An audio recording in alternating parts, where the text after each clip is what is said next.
So then, the whole conception of nature is as a self-regulating, self-governing, indeed democratic organism. But it has a totality.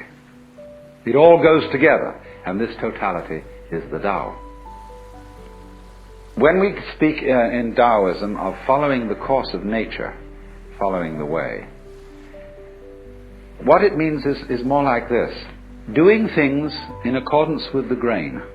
It doesn't mean you don't cut wood, but it means that you cut wood along the lines where wood is most easy to cut, and you interact with other people along lines which are the most genial. And this then is the great fundamental principle, which is called Wu Wei, not to force anything. I think that's the best translation. It's often called not doing, not acting, not interfering, but not to force. Seems to me to hit the nail on the head. Like, don't ever force a lock, while you bend the key or break the lock. You jiggle until it revolves. So Wu Wei is always to act in accordance with the pattern of things as they exist.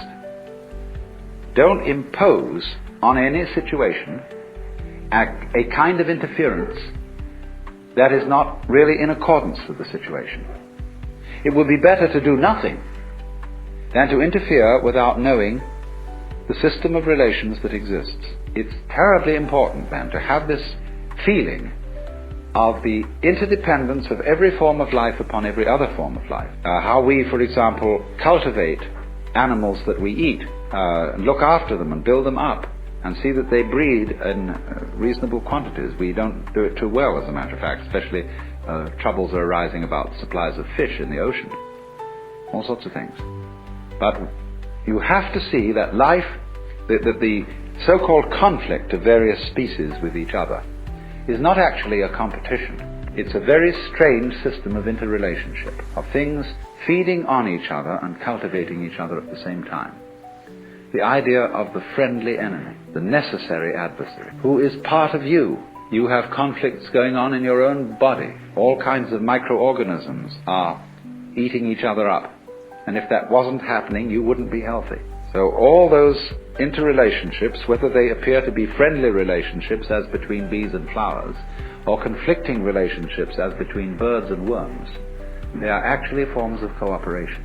And that is mutual arising. You have to understand this as the basis, apply this, not forcing anything, and you get spontaneity. A life which is so of itself, which is natural, which is not forced, which is not unduly self-conscious. Now, another term that is important, although I'm not aware that this word occurs in Lao Tzu's book, it's found in greater use at a much later time in Chinese thought, in a philosophy that is called Neo-Confucian, and it's also used in Buddhism. But it is a very useful word for understanding the sort of order that all this constitutes. It's the word Li, and this means, originally, the markings in jade, or perhaps the grain in wood or the fiber in muscle. It is translated nowadays in most dictionaries as reason or principle, but this isn't a very good translation. Joseph Needham suggested that organic pattern was an ideal translation for this word.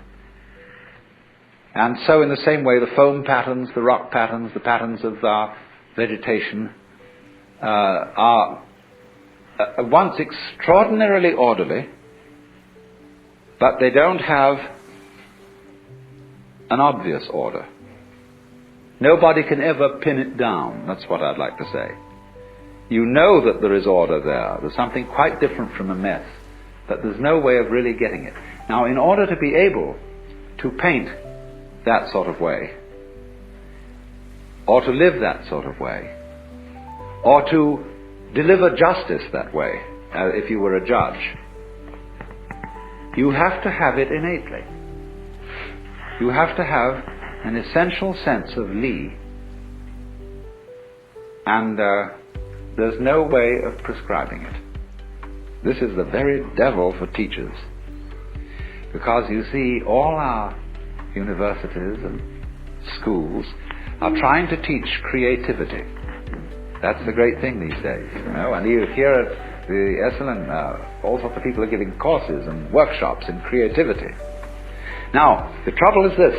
If we found out a method whereby we could teach creativity, and everybody could just explain how it was done, it would no longer be of interest. What always is an essential element in the creative is the mysterious. And so, again and again in Taoist literature, you will find this character, Schwan, which means the deep, the dark. It's like the black in lacquer, the impenetrable, and yet the profound depth out of which glorious things come, but nobody can see why. This very much goes together with Tao. When there's a place in the Lao Tzu book where he says that the spirit of the valley never dies. Well, the spirit of the valley, the deep ravine, is this. There's a poem which says that when the bird calls, the mountain becomes more mysterious. You imagine, for example, you're in a mountain valley and everything is very silent, and suddenly a crow squawks somewhere. You don't know where that crow is, and that little sound emphasizes the silence. Silence becomes deeper and deeper. Well, this word is used for the kind of mysteriousness which that bird's call creates. So these two words together are used in Japanese, the expression Yugen. And Yugen is a quality which the poet Soami, who was a great artist of the No plays, said, Yugen is to watch wild geese flying and be hidden in a cloud, to watch ships sailing in the distance and to disappear behind a far-off island, to wander on and on in a great forest without thought of return. Now, all those things have in them, you see, an element of mystery. There's a Chinese poem which puts it this way. It is a poem written by a man who has gone to find a sage in the mountains. And the sage has a little hut at the foot of the mountain and a boy there who is his servant. I asked the boy beneath the pines.